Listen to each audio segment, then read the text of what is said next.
अपने बीच में युवा साथी भाई अशोक कराटी है, दो शब्द वो भी साहब के सम्मान में रखे।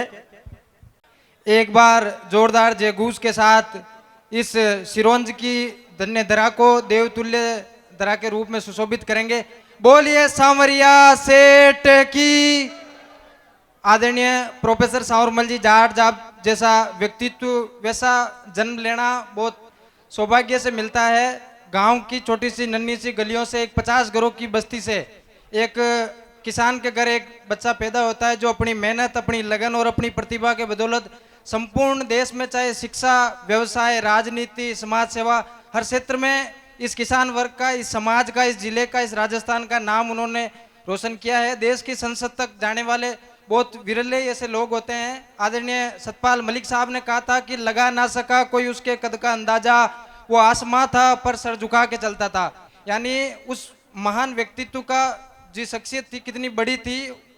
मलिक साहब कहते थे कि नेताओं में किसान लगता था, किसानों में नेता लगता था।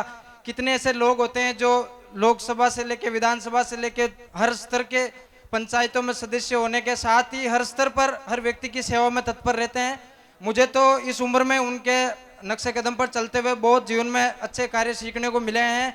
और आदरणीय हरिराम जी किवाड़ा जी के साथ जो डॉक्यूमेंट्री फिल्म आप लोगों ने सुनी थी, वो डॉक्यूमेंट्री फिल्म बनाने का, उसका काम करने का मुझे बखूबी अवसर मिला। तो मुझे उनके जीवन के बारे में जानने का, पढ़ने का, लिखने का बहुत अच्छा अवसर मिला। तो मैं तो इस 21वीं सदी का सबसे सौभाग्यशाली नौजवान हूँ जिसको इतनी कम उम्र में इतनी अच्छी चीज़ें सीखने को मिली। मैं आने वाली अपनी उम्र की चाहे 50, 60, 70 साल जब तक मैं संसार में रहूँगा, उनके विचारों को आने वाली पीढ़ियों के लिए सार्वजनिक मंचों से मैं बताता रहूँगा। और हम सब, हमारा भी ये फर्ज बनता है कि हमारे बच्चों को बताए कि हमारे गाँव से ऐसे महान लोग जन्म लेकर इस धरती को युग परिवर्तक लोग बन सकते हैं। इतिहास में दर्ज होने के लिए आपकी मेहनत, लगन और प्रोफेसर सांवरमल जी जाट साहब जैसा जुनून होना चाहिए। पुनः प्रोफेसर साहब के चरणों में श्रद्धा सुमन। बहुत बहुत धन्यवाद साहब।